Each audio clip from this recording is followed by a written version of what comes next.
कराड नगरीत आगमन मनपूर्वक स्वागत सुस्वागतम सुस्वागतम सुस्वागतम। तुफान नेतृत्व साहेबांचं आगमन होतंय कराड नगरीत मनपूर्वक स्वागत आहे। माननीय नामदार चंद्रकांत दादा पाटील उच्च चित्र शिक्षण मंत्री दादा आपले हार्दिक स्वागत आहे सुस्वागतम।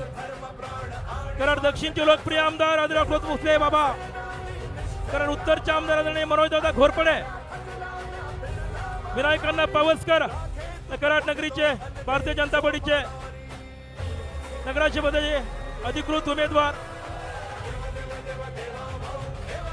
मनपूर्वक स्वागत सुस्वागतम।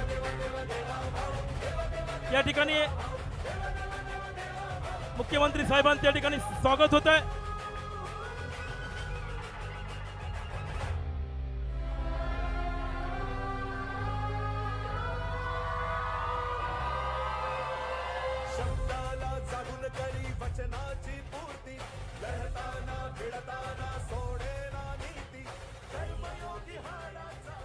तमाम महाराष्ट्राच्या अस्मिता छत्रपती शिवरायांच्या प्रतिमेचं पूजन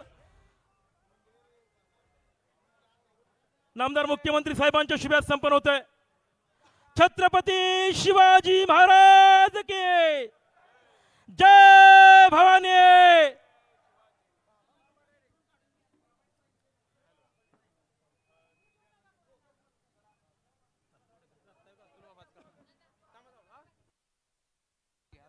या ठिकाणी मुख्यमंत्री साहेबांचं स्वागत होत आहे।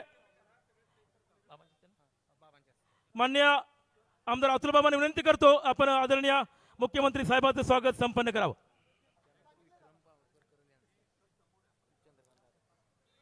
तसेच नामदार चंद्रकांत स्वागत विक्रमजी पावसकर करतील।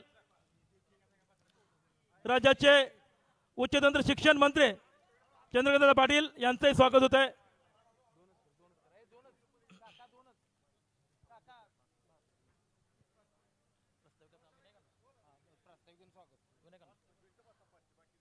आजच्या सभेचं मिटाकर भी मिटा ना पाए ऐसी पहचान हूं मैं, रोक कर भी रोक ना पाए ऐसा तूफान हूं मैं, जंग के हर मैदान में जीत के हौसले हूं मैं, यूं नहीं करत का अतुल भोसले हूं मैं, अतुल भोसले हुए आमदार अतुल बाबा भोसले आपल्याशी संवाद साधतायत।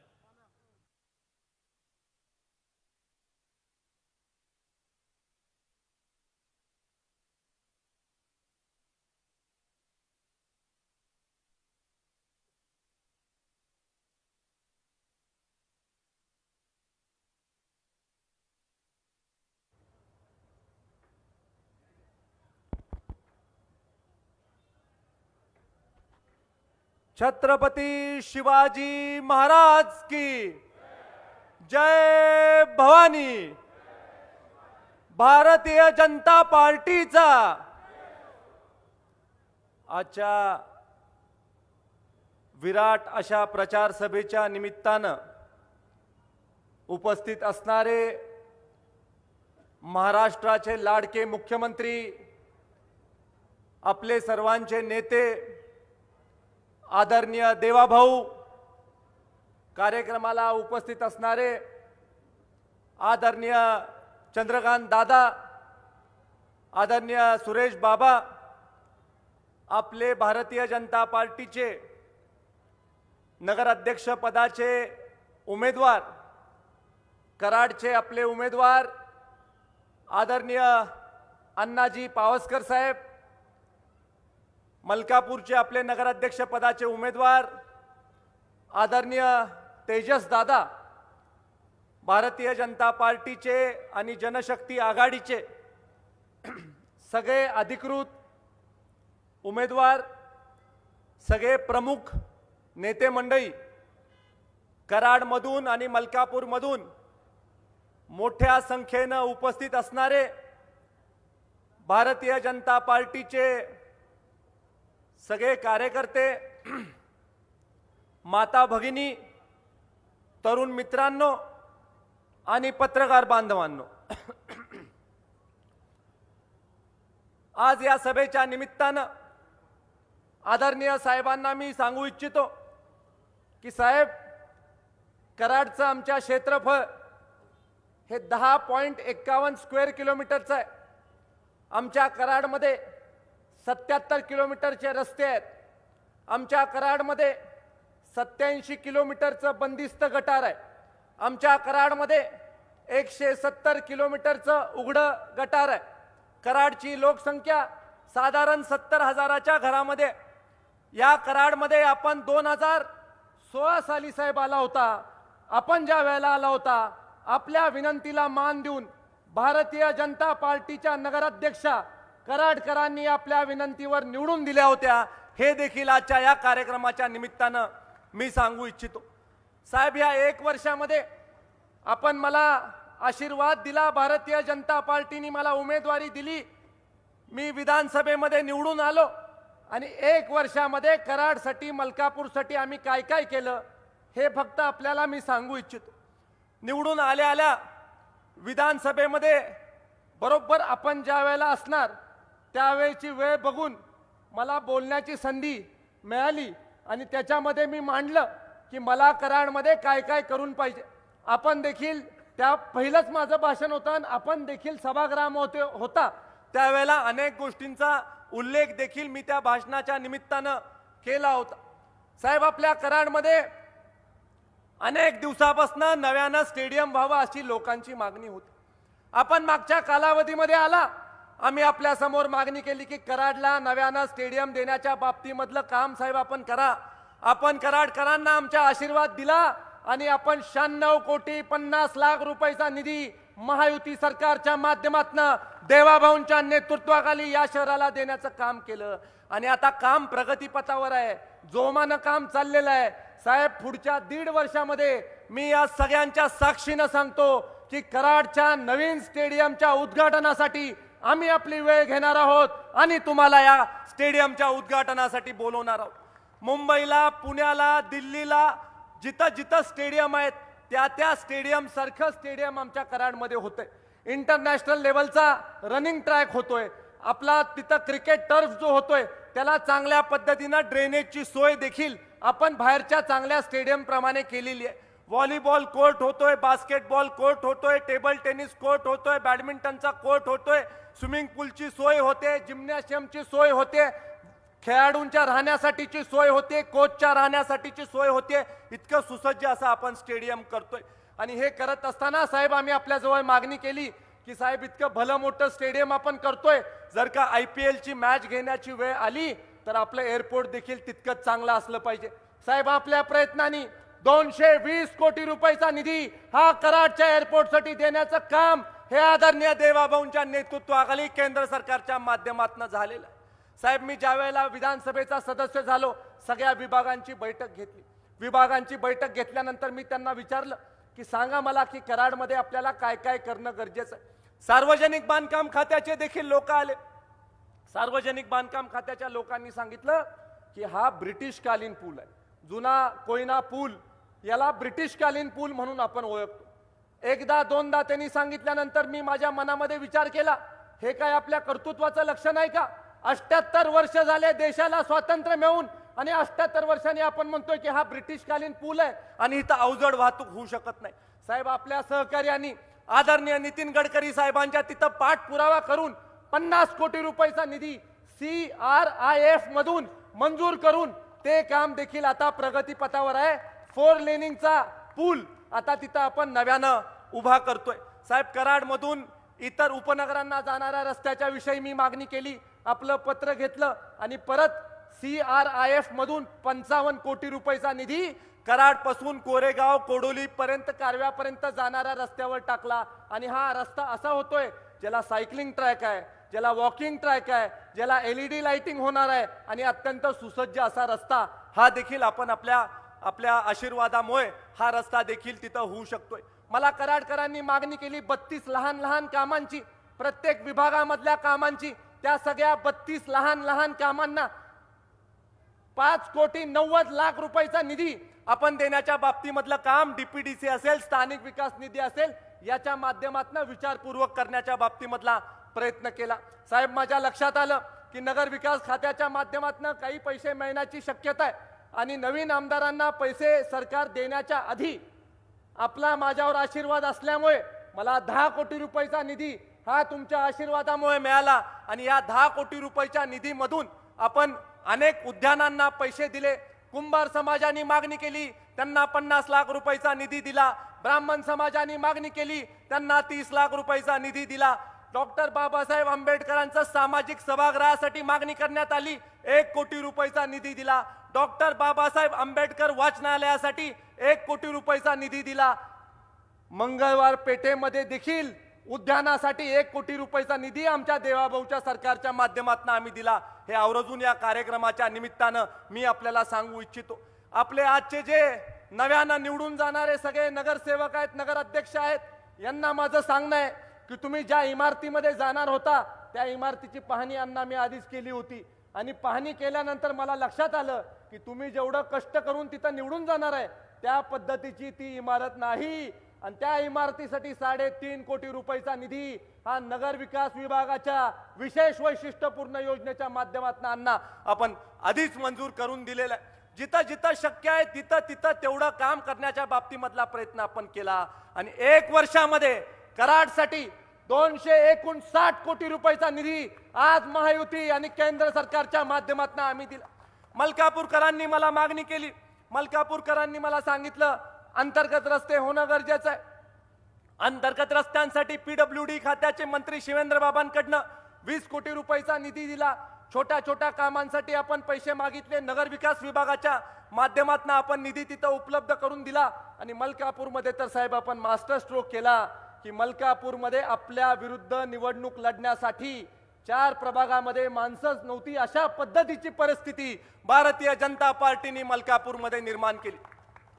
मलकापूरच्या 22 जागांपैकी 6 जागा बिनविरोध करण्यामध्ये आपण यशस्वी झालो. 1 जागेच्या बाबतीमध्ये आता कोर्ट केसमुळे परत त्याची प्रक्रिया होणार आहे. राहिलेल्या 17 जागांच्या निवडणुकीमध्ये साहेब मी आपल्याला आश्वासन देतो की आम्ही 22-0 आणि नगराध्यक्ष पदाची सीट 75% मतं घेऊन तिथं निवडून आणणार आणि 23-0 करून आपल्यापर्यंत ते सगळे लोक घेऊन येणार. जे जे लोक विधानसभेला माझ्या बरोबर नव्हते त्या लोकांना आम्ही बरोबर घेतलं. त्या सगळ्या लोकांना सांगितलं की अतुल भोसले व्यक्ती म्हणून काही नाहीये, भारतीय जनता पार्टी आहे, कमळ आहे, माझं काही नाहीये, सगळं आहे ते पक्षाचं आहे आणि मला विरोध केला तरी चालेल पण पक्षामध्ये सामील व्हा, देवाभाऊच्या नेतृत्वाखाली सामील व्हा. त्यांना आपल्या बरोबर साहेब घेतलं, विरोध सगळा मोडीत काढला. साहेब आज आम्हाला खूप मोठ्या प्रमाणावर विरोध होतोय.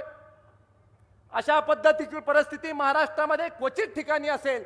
जी परिस्थिती आमच्या कराड मलकापूरमध्ये 2 आपले महायुतीचे मंत्री, 1 माजी मंत्री, 1 माजी मुख्यमंत्री, जेवढे पुढारी आहेत तेवढे पुढारी कागदावर लिहिले तर सगळेच्या सगळे पुढारी हे आज आमच्या विरोधात ठाकलेत. पण साहेब पक्षाच्या चिन्हावर निवडणूक लढवत नाहीयेत, आघाडी करून ते निवडणूक लढवतात आहे आणि म्हणतात आहे की आम्ही समविचारी पक्ष आहे. कसाचा समविचार आहे? महाविकास आघाडीचे घटक पक्ष, महायुतीतले घटक पक्ष, कसं काय तुमचा समविचार होऊ शकतोय?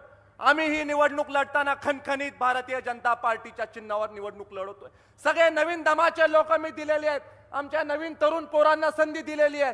कराडमध्ये नवीन वातावरण आणायचंय, मलकापूरमध्ये नवीन वातावरण आणायचंय. जे जुने विचार आहेत ते बाजूला करायचे आहेत, नव्या विचारांना आपल्याला सगळ्या कराडची मलकापूरची वाटचाल करायची.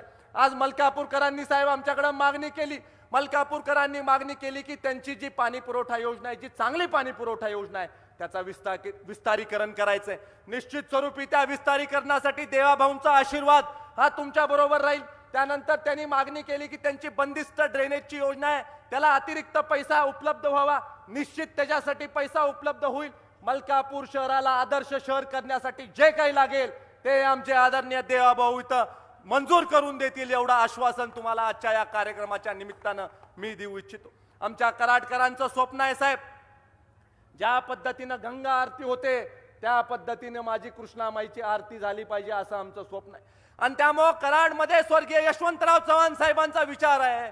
स्वर्गीय यशवंतराव चव्हाण साहेबांच्या विचारांनी हे शहर पुढे चाललेलं आहे आणि स्वर्गीय चव्हाण साहेबांच्या स्मृतीस्थळाचं redevelopment, elevated necklace road, Karad शहराला पुरापासून वाचवण्यासाठी पूर संरक्षण भिंत असा भला मोठा प्लॅन साहेब मी आपल्या जवळ दिलेला आहे. आणि मला एक माहित आहे की जसं साबरमतीला रिव्हरफ्रंट डेव्हलपमेंट झालंय तशा पद्धतीचं रिव्हरफ्रंट डेव्हलपमेंट आपण कराडला करून द्याल आणि एका दिवशी कराडमध्ये ही कृष्णा नदीची आरती आपण घेऊ शकू, अशा पद्धतीचं दिव्य स्वप्न साहेब आम्ही पाहिलेलं. चव्हाण साहेबांच्या समाधीस्थळाचं रिडेव्हलपमेंट करण्याचा प्लॅन आम्ही आपल्या जवळ साहेब सादर केलेला आहे. मला माहित आहे की सहजासहजी हे सगळं होणार नाही. हे सगळं होण्यासाठी आदरणीय देवाभाऊंचा त्याच्यावर आशीर्वाद असणं गरजेचं आहे. आणि आपल्याला सांगताना मला आनंद होतो, आपण थांबलेलो नाही. आपण एका वर्षामध्ये आदरणीय मुख्यमंत्री साहेबांच्या आदेशाने याचं एस्टिमेट करून याचा संपूर्ण प्रस्ताव परत एकदा मुख्यमंत्री कार्यालयापर्यंत नेलेला आहे. आणि मी आज आपल्याला खात्रीनं सांगतो की आपण भारतीय जनता पार्टीचा नगराध्यक्ष आणि सगळे नगरसेवक पूर्ण बहुमत द्या. आदरणीय साहेब कराडचं नंदनवन करण्याच्या बाबतीमधलं हे महत्वपूर्ण पाऊल घेतील आणि खऱ्या अर्थानं रिव्हरफ्रंट डेव्हलपमेंट झालेलं तुम्हाला कराडमध्ये दिसेल. कराडमध्ये आपल्याला अजून काय काय पाहिजे? नवीन कोर्टाची आपल्याला इमारत पाहिजे, निश्चित स्वरूपी त्याला पैसे आपण उपलब्ध करून देणार आहे. आपल्याला कराडमध्ये अजून काय काय पाहिजे? तर कराडमध्ये आपल्याला नागरी सुविधेसाठी असंख्य गोष्टी करणं गरजेचं आहे, त्या देखील आपल्याला करणं आवश्यक आहे. साहेब खऱ्या अर्थानं आमच्या कराडकरांचा मोठा प्रश्न आहे की माजी मुख्यमंत्री राज्यातले आमचे जिथं राहतात, इथंच मागच्या बाजूला साहेब राहतात. खरं आपल्याला वेळ नाही तर मी आपल्याला तिथपर्यंत घेऊन गेलो असतो. तिथं ग्रेट वॉल ऑफ चायना इतकी भिंत त्यांनी आपल्या घराच्या जवळ बांधली आहे. मी बघितली भिंत आणि मी म्हटलं की इतकी भली मोठी भिंत का बांधली आहे साहेबांनी? तर तिथं झोपडपट्टी मधल्या पाटण कॉलनी मधले माझे लोक तिथं मागे असतील, त्यांनी मला सांगितलं की आम्ही दिसू नये म्हणून मुख्यमंत्र्यांनी भिंत इतकी उंच बांधलेली. साहेब 70 वर्ष झोपडपट्टी आहे आणि 60 वर्ष यांच्या घरामध्ये सत्ता आहे, तरी सुद्धा झोपडपट्टीचं पुनर्वसन केलेलं नाही. साहेब मी माझ्या पहिल्या भाषणामध्ये उल्लेख केला की पाटण कॉलनीच्या झोपडपट्टीचं पुनर्वसन हे कुठल्याही परिस्थितीत माझ्या पहिल्या टर्म मध्ये मी करणार आणि त्याच्यासाठी देखील आपण त्याच्यामध्ये लक्ष घालणं गरजेचं. 11 ठिकाणी कराडमध्ये झोपडपट्टी आहे. 11 ठिकाणपैकी पाटण कॉलनी आहे, स्टेडियमच्या मागची झोपडपट्टी आहे, जुन्या पोयना पुलाच्या तिथली झोपडपट्टी आहे, 12 डबरी परिसराच्या तिथली झोपडपट्टी आहे, गेट नंबर 2च्या तिथली झोपडपट्टी आहे. अशा 11 ठिकाणी झोपडपट्टी आहे. मलकापूरमध्ये 3 ठिकाणी झोपडपट्टी आहे. तिथे शब्द दिलाय झोपडपट्टीमध्ये आपण की लागेल तेवढे फ्लॅट आपण उपलब्ध करून देऊ आणि प्रत्येक फ्लॅट मध्ये चहा प्यायला आपण जाऊ शकू इतका चांगल्या दर्जाचा फ्लॅट सगळ्या झोपडपट्टी वासियांना आपण देणार. मला माहित आहे निवडणुकीच्या निमित्तानं काही लोक तुमच्याकडे येतील, काही लोक दादागिरी करतील, काही लोक आमिष दाखवतील, पण आपण कमळ आणि भारतीय जनता पार्टीच्या पाठीशी उभं राहावा.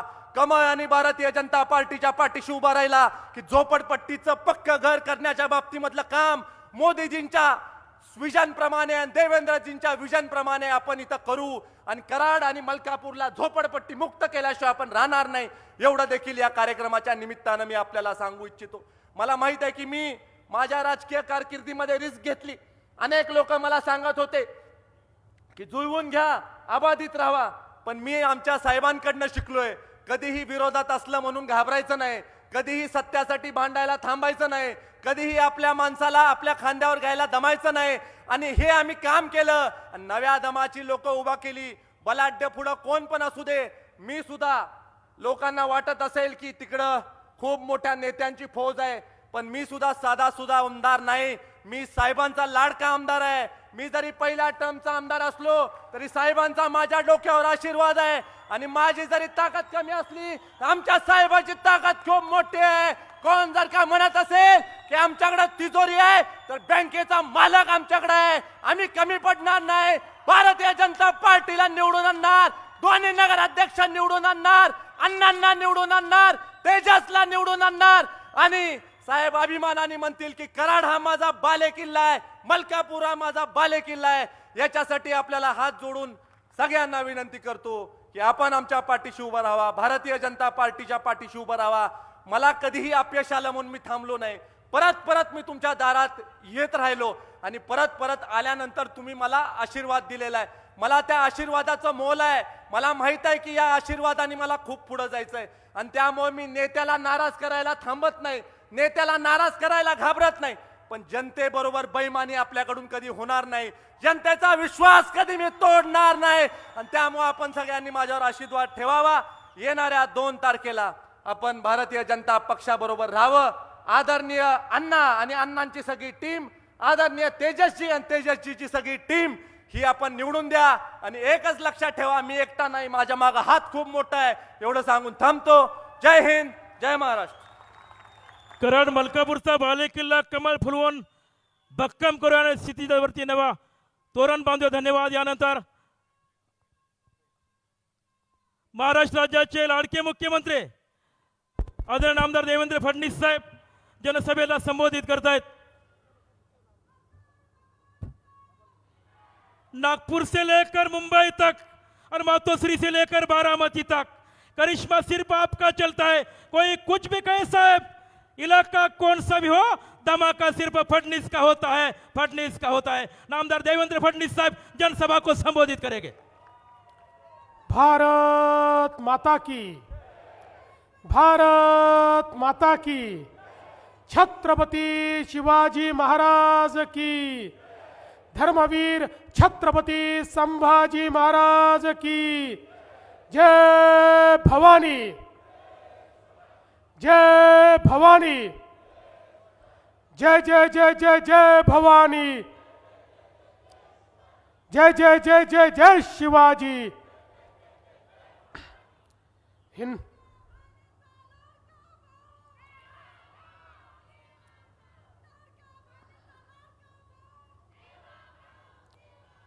हिंदवी स्वराज्याचे सरसंस्थापक छत्रपती शिवरायांना मानाचा मुजरा करतो. भारतीय राज्यघटनेचे शिल्पकार भारतरत्न डॉक्टर बाबासाहेब आंबेडकर यांना मानवंदना अर्पित करतो.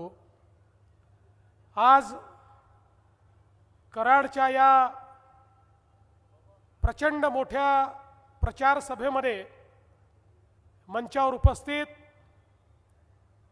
महाराष्ट्राचे उच्च व तंत्र शिक्षण मंत्री माननीय चंद्रकांत दादा पाटील,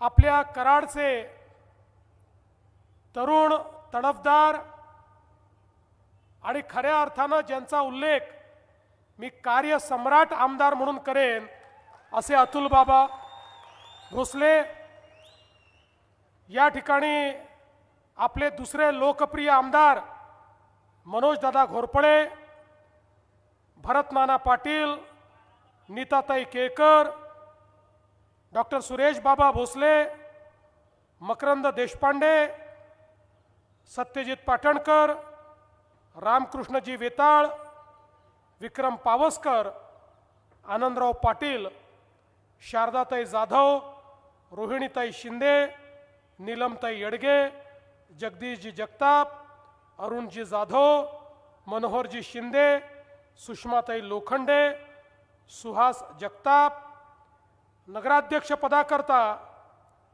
या कराडचे आपले अतिशय ज्यांना अनुभव आहे असे अनुभवी उमेदवार विनायकप्पा पावसकर आणि त्यासोबत मलकापूरचे आपले उमेदवार तेजस सोनावणे, या ठिकाणी उपस्थित नगरसेवक पदाकरता जे निवडणूक लढवत आहेत असे सर्व आपले या ठिकाणचे उमेदवार, मोठ्या संख्येने उपस्थित असलेल्या माझ्या सर्व लाडक्या बहिणी आणि उपस्थित असलेल्या तितक्याच लाडक्या भावांनो, मला आज अतिशय आनंद आहे की छत्रपती शिवरायांचा इतिहास सांगणारी अशा प्रकारची ही नगरी या कराडमध्ये या ठिकाणी मी पुन्हा एकदा आपल्यामध्ये उपस्थित आहे. नुकतंच बाबांचं भाषण झालं आणि अतिशय सुंदर अशा प्रकारचे विचार बाबांनी आपल्यासमोर मांडले. खरं म्हणजे 2016 साली देखील मी आपल्याला विनंती केली होती की कराडमध्ये आपला नगराध्यक्ष द्या, आणि त्यावेळी माझ्या विनंतीला मान देऊन आपण नगराध्यक्ष दिला, आणि जो काही काळ आपली सत्ता होती त्या काळामध्ये आपण कराडमध्ये अनेक कामं करण्याचा प्रयत्न केला. बंधू भगिनींनो, ही निवडणूक खऱ्या अर्थानं लोकशाहीचा उत्सव आहे. आपल्या भारताचं जे संविधान आहे, या संविधानाने आपल्याला लोकशाहीचे काही अधिकार दिले आहेत. सगळ्यात महत्त्वाचा अधिकार काही दिला असेल तर या देशातल्या प्रत्येक व्यक्तीला एक मताचा अधिकार हा लोकशाहीने दिलाय। या ठिकाणी टाटा, बिर्ला, अडाणी, अंबानी यांनाही एकच मत देता येतं आणि तुम्हाला आणि मला एकच मत देता येतं। प्रत्येकाला एक मताचा अधिकार या ठिकाणी मिळालेला आहे आणि हा एक मताचा अधिकार देताना एक मोठी जबाबदारी ही देखील आता आपल्यावर आलेली आहे, योग्य अशा प्रकारचे लोक निवडण्याची। आपण लोकसभेमध्ये मतदान करून देशाचा प्रधानमंत्री कोण होईल हे ठरवतो, आपण विधानसभेमध्ये मतदान करून राज्याचा मुख्यमंत्री कोण होईल हे ठरवतो आणि आपल्या शहरामध्ये मतदान करून 5 वर्ष आपल्या शहराचं प्रशासन कोण चालवेल याचा निर्णय आपण करत असतो।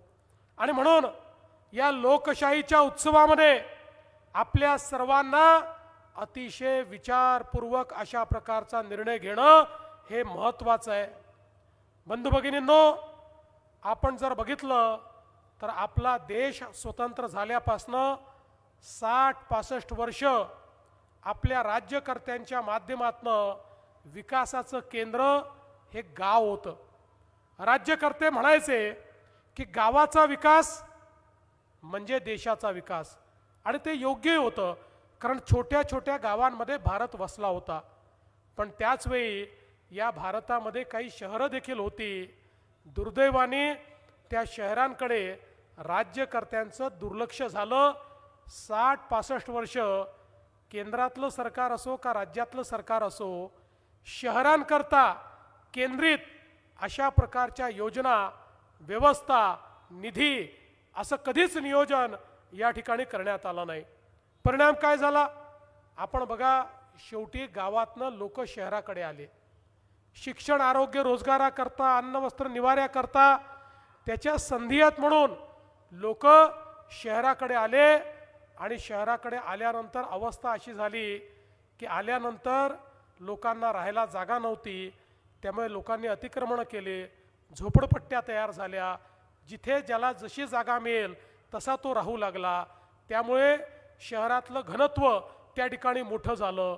मग लोकसंख्या वाढली तर पिण्याच्या पाण्याच्या समस्या तयार झाल्या, लोकसंख्या वाढली तर मग या ठिकाणी नाल्या काढून त्या नाल्यांच्या माध्यमातनं मैलाचं पाणी त्या ठिकाणी व्हायला लागलं। त्या सांडपाण्यामुळे त्या ठिकाणी रोगराई पसरायला लागली, मच्छर तयार झाले, त्या ठिकाणी वासाचं साम्राज्य तयार झालं आणि हेच घाणेरडं पाणी आपल्या विहिरींमध्ये जायला लागलं, आपल्या नाल्यांमध्ये, नदीमध्ये, आपल्या तलावांमध्ये जायला लागलं। परिणाम असा झाला की एक प्रकारे जे आपलं जीवनमान आहे ते खाली खाली होत गेलं। आणि मग त्याच वेळी इतक्या मोठ्या प्रमाणात लोकसंख्या वाढायला लागली, पण कचऱ्याच्या संदर्भात कुठली योजना नव्हती आणि म्हणून ठिकठिकाणी कचऱ्याचे ढीग जमा झाले आणि मग एखादी जागा शोधायची, त्या ठिकाणी सगळा कचरा डंप करायचा आणि त्या जागेतून वेगवेगळ्या प्रकारचे वास, त्या जागेतून वेगवेगळ्या प्रकारचे गॅसेस, अशा पद्धतीनं आपलं प्रदूषण, आपली हवा या ठिकाणी खराब करण्याचं काम या सगळ्या शहरांमध्ये होत होतं। आणि म्हणून शहरीकरण सातत्याने वाढत होतं, पण त्या शहरीकरणाकडे लक्ष देणारं कोणीच नव्हतं। आपण जर आपल्या महाराष्ट्राचा विचार केला तर महाराष्ट्रामध्ये 6.5 कोटी लोक 40,000 गावांमध्ये राहतात आणि तेवढेच 6.5 कोटी लोक कराड सारख्या 400 शहरांमध्ये राहतात। म्हणजे अर्धी लोकसंख्या 40,000 गावांमध्ये आणि अर्धी लोकसंख्या 400 शहरांमध्ये राहते। या 400 शहरांमध्ये शिक्षण, आरोग्याच्या संधी आहेत, या 400 शहरांमध्ये रोजगाराच्या संधी आहेत, पण त्या ठिकाणी लोकांचं जीवनमान सुधारण्याकरता 60-65 वर्ष कुठल्याही योजना झाल्या नाहीत। देशामध्ये पहिल्यांदा प्रधानमंत्री म्हणून मोदीजींनी शपथ घेतली आणि पंतप्रधान झाल्यानंतर मोदीजींनी सांगितलं, भारत जसा गावात राहतो तसेच भारतीय शहरात देखील राहतात। आणि म्हणून मोदीजींनी सांगितलं, शहरांचाही विकास करावा लागेल, गावांसोबत शहरांकडेही लक्ष द्यावं लागेल।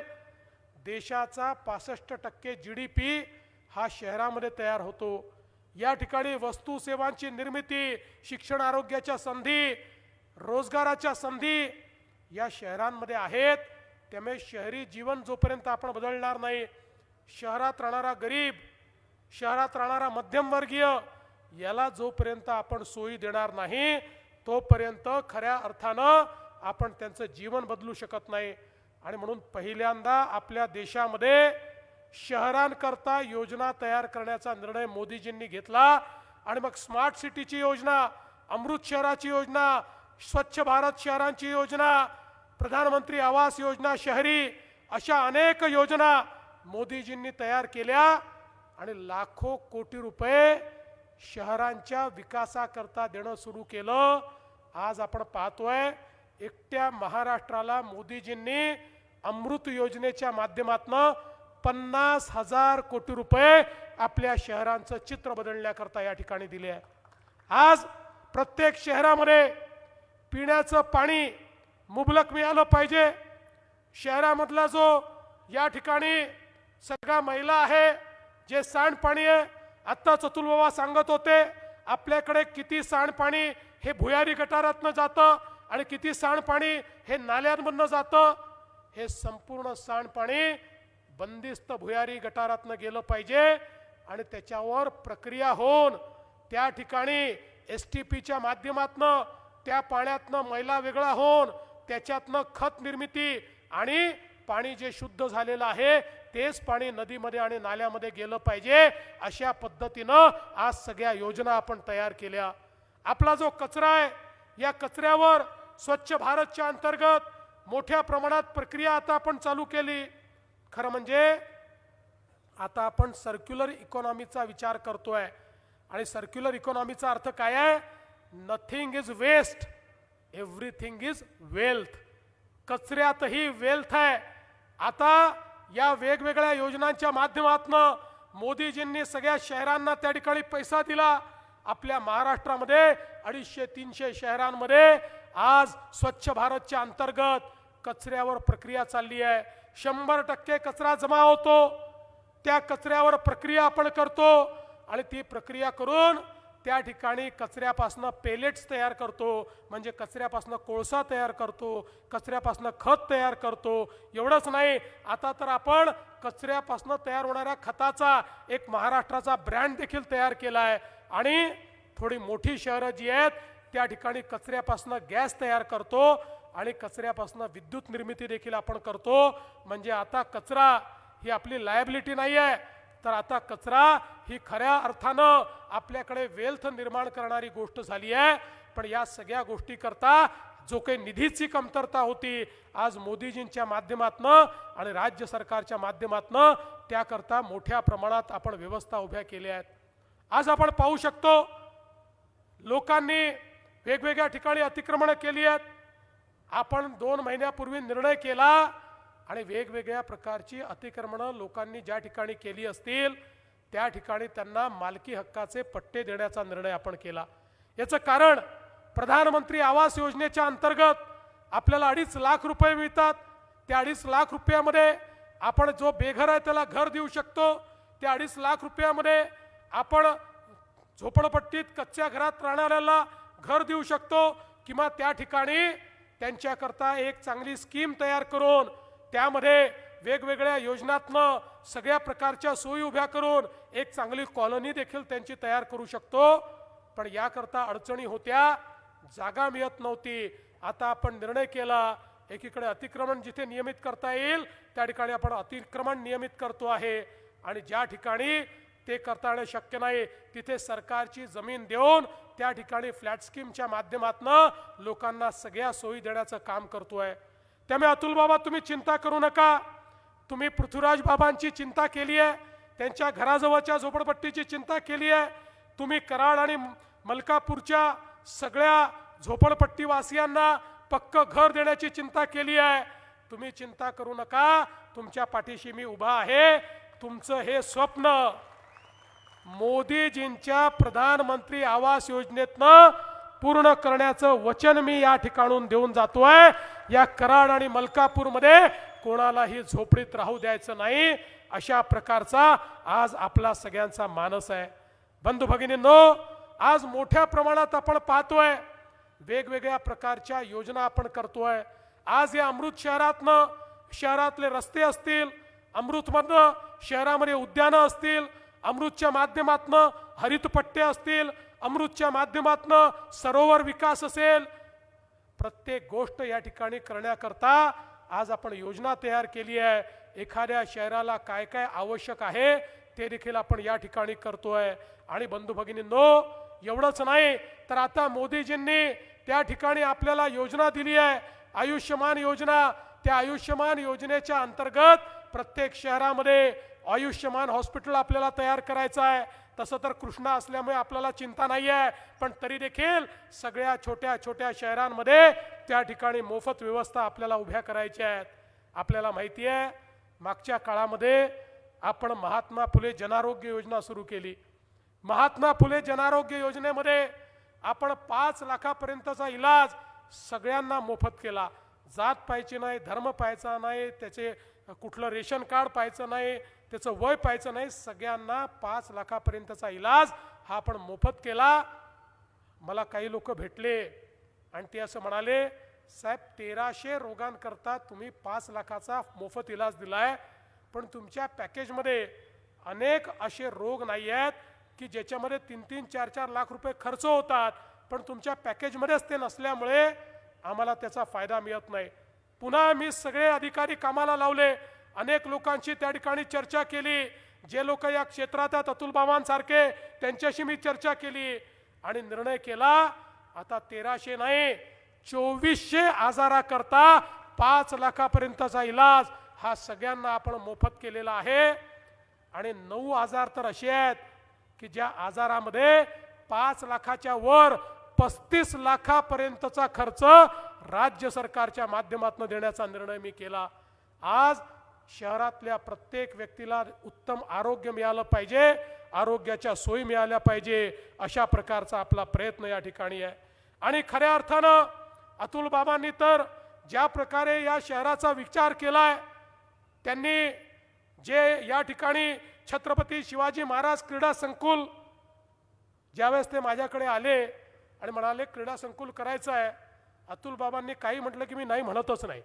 त्यामुळे मी घोषणा करून टाकली.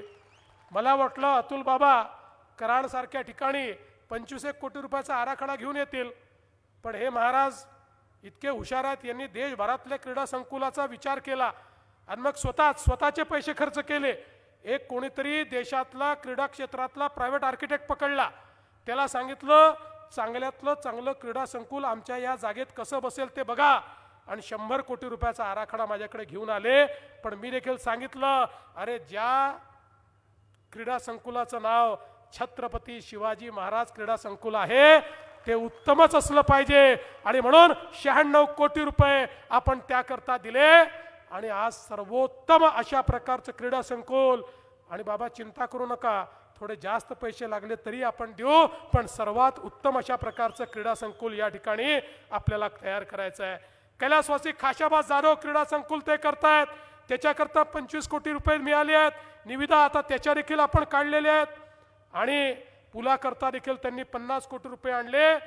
वेगवेगळ्या पंचायत समितीची इमारत असेल, रस्ते असतील, जवळपास वेगवेगळ्या रस्त्यांकरता, कारण जरी ही नगरपालिकेची निवडणूक असली तरी नगरपालिकेच्या लोकांनाही बाहेर जावं लागतं, त्यामुळे सगळीकडचे त्यांच्या मतदारसंघातले जे जोड रस्ते आहेत या रस्त्यांकरता जवळपास 400 कोटी रुपयाचा निधी हा अतुल बाबांनी या ठिकाणी मिळवला आणि मोठ्या प्रमाणात हा विकासाचं कार्य ते करतायत.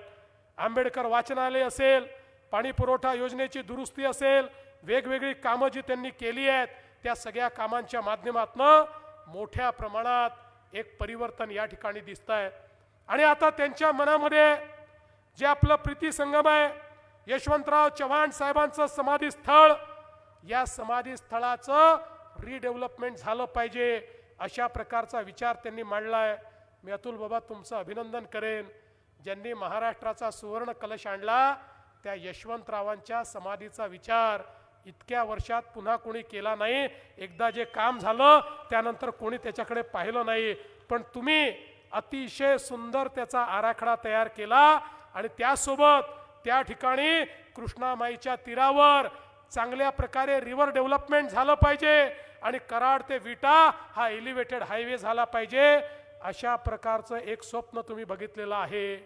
मी तुम्हाला एवढंच सांगू इच्छितो, मंजिलें उन्हीं को मिलती है जिनके सपनों में जान होती है.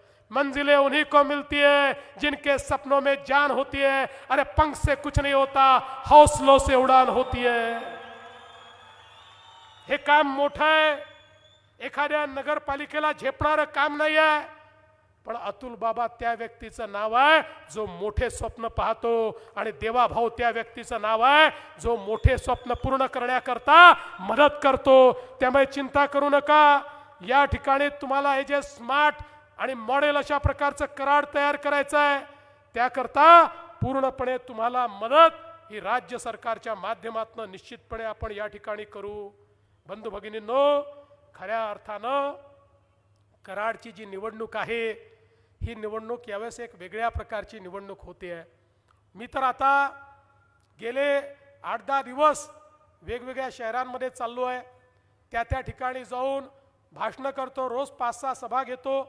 मी कुठल्याही सभेमध्ये कोणावर टीका करत नाही, मी कुठल्याही सभेमध्ये कुठल्या पक्षाला उणं बोलत नाही, कारण माझं पक्का आहे, आपला विश्वास आहे, आपल्या जो विकासाचा कार्यक्रम आहे त्यामुळे आपल्याला काही दुसरं बोलण्याची आवश्यकता नाही. आम्ही काय केलंय आणि काय सांगणार आहोत याच्या आधारावर मी एक सकारात्मक मत आपल्याला मागण्याकरता या ठिकाणी आलो आहे.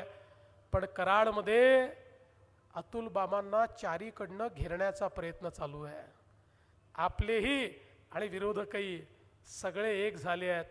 सगळ्यांना मिळून वाटतं हे जे उमद नेतृत्व आहे हे जास्त मोठं झालं तर कदाचित आपल्याला अडचण होईल, आणि म्हणून अभिमन्यूप्रमाणे त्यांना घेरण्याचं काम चाललंय. पण जसं मी नेहमी सांगतो, आम्ही आधुनिक अभिमन्यू आहोत. अभिमन्यू बिचारा त्या युद्धामध्ये महाभारताच्या त्याला चक्रव्यूहात शिरणं माहिती होतं, पण बाहेर पडणं माहिती नव्हतं.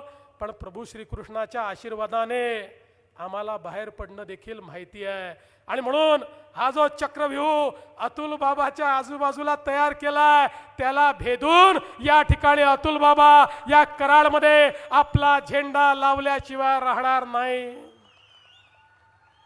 पण कराडकरांनो, तुम्हालाही मी विनंती करतो, आज अण्णा पावसकरांसारखा एक अनुभवी अशा प्रकारचा उमेदवार, आज तेजस सोनवले यांचा सारखा मलकापूरचा उमेदवार, यासारखे उमेदवार आपण दिले आहेत.